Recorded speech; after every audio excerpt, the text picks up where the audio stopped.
On considère ici une représentation d'une variable suivant la loi binomiale 30,06. On réalise 30 épreuves. Et chaque épreuve, c'est tirer une boule parmi 5, sachant qu'il y a 3 boules rouges. Voilà, et probabilité. Le succès, c'est obtenir une boule rouge. 3 sur 5, 0,6 la probabilité. Alors, on prend un nombre petit a qui est sur l'axe des abscisses ici, et on calcule la probabilité de x inférieure à petit a.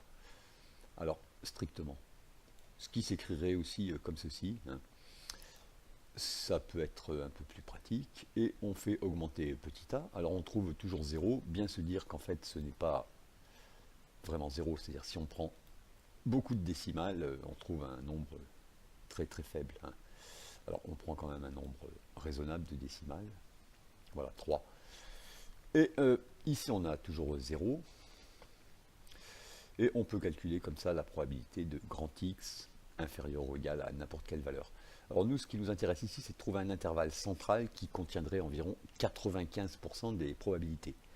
Alors bien se dire que la somme des hauteurs des rectangles ici, c'est 1, c'est-à-dire que si on veut afficher une probabilité de x égale k, on peut le faire ici, la somme de toutes ces hauteurs vaut 1. On rappelle aussi l'espérance. Alors ici on a pris des chiffres ronds, 0,6 fois 30, ça fait 18. Voilà, en moyenne, on tire 18 boules rouges en 30 épreuves. Alors, on voudrait obtenir 95%, on va prendre un intervalle assez centré avec 2,5% à gauche au maximum et 2,5% à droite. Alors ici, on a 4,8%, c'est un peu trop. Voilà, on diminue. Ici, on a 2,1%, c'est bien. Et on va maintenant prendre un point B ici, et on le fait diminuer en calculant cette probabilité. Probabilité de grand X supérieure à ce nombre petit b. Alors évidemment, au début, on a 0 aussi, puis ça augmente. Et là aussi, on voudrait s'arrêter à moins de 2,5%. Donc, on s'arrête ici. Et finalement, ce qu'on a prouvé, c'est que la probabilité de x entre petit a et petit b, c'est 1 moins ce qui est en vert, moins ce qui est en mauve. Et on obtient bien ce qu'on espérait, un peu plus de 95%, 0,96. Cet intervalle 13-23, il est parfois appelé intervalle de fluctuation des valeurs de grand X, c'est-à-dire du nombre de succès, à 95%, parce qu'il contient environ 95% des probabilités. Malheureusement, ce qui va nous intéresser, ce n'est pas fini, c'est un intervalle de fluctuation pour les fréquences des succès. Alors, la fréquence des succès, bien sûr, c'est le nombre de succès divisé par le nombre d'épreuves, hein. Et on peut facilement calculer ceci. Alors, de cette expression, on divise par n, c'est-à-dire ici c'est 30, a, x et b, et on obtient ceci, qui s'écrit encore comme ça, et évidemment, on trouve la même valeur que précédemment ici.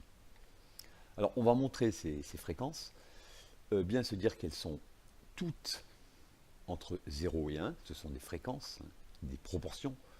Alors, on va montrer un histogramme qui est ici, mais bien sûr coincé entre 0 et 1. Alors, on va zoomer, et bien se dire qu'il a exactement la même hauteur que l'histogramme ici des probabilités, avec exactement les mêmes branches, mais tout est évidemment resserré, tout est divisé par 30. Alors, il faut beaucoup zoomer pour arriver à lire l'intervalle dans lequel fluctuent les fréquences. Alors ici, on a 0,43 et 0,76. Bon, on voit environ ceci. Et ces valeurs A sur n et B sur n, elles forment un intervalle qu'on appellera intervalle de fluctuation des fréquences des succès. C'est cet intervalle qui nous intéresse ici, parce qu'il est plus stable que l'intervalle des effectifs des succès, qui lui dépend de petit n, alors qu'ici on est toujours vraiment entre 0 et 1, puisqu'on a des fréquences. On remontre ici l'intervalle de fluctuation des valeurs, hein, des effectifs, des nombres de succès, alors fluctuation, variation, parce qu'il est plus facile à visualiser, hein, au moins 95%, etc. On voit bien. Alors la définition, c'est bien A sur n, B sur n. On peut donner la définition de petit a et petit b, ce qu'on a fait en fait, le plus petit entier pour a, vérifiant p de x inférieur ou égal à a dépasse 0,25. Alors on part de la gauche et dès qu'on a dépassé 0,25, on a petit a. Idem pour petit b avec 0,975. Alors maintenant, on va rezoomer sur l'intervalle 0,1 pour montrer les fréquences parce qu'on voudrait regarder autre chose. Malheureusement, ce n'est pas fini parce qu'on avait vu un intervalle de fluctuation des fréquences aussi en secondes. C'était probabilité que la fréquence soit comprise entre P, qui est ici, valeur centrale, plus 1 sur racine de n, et P moins 1 sur racine de n, était d'environ 0,95. Alors en secondes, on appelait aussi ça l'intervalle de fluctuation des fréquences. Alors, la différence est qu'en secondes, on supposait que n était assez grand. Ici, on n'a rien supposé du tout. Cependant, il faut dire que on a un nouvel intervalle de fluctuation qu'on a démontré, qui n'a plus les conditions restrictives ici, mais il n'est intéressant, à vrai dire, que si n est assez grand. Sinon, il est très très mauvais cet intervalle de fluctuation qu'on a trouvé ici. Dernier point, bien sûr, si n augmente, bien sûr, si je peux dire, on voit que cet intervalle diminue. C'est-à-dire que vraiment, on a une concentration autour de la valeur de la probabilité. Je dis bien sûr, mais c'est surtout c'est seulement même avec la valeur vue en seconde qu'on comprend pourquoi, quand n est grand, 1 sur racine de n est tout petit, donc l'intervalle se rétrécit ici. Alors, bien noter que cet intervalle vu en seconde et celui qu'on vient d'obtenir ici sont très proches. Mais c'est vrai seulement si n est assez grand.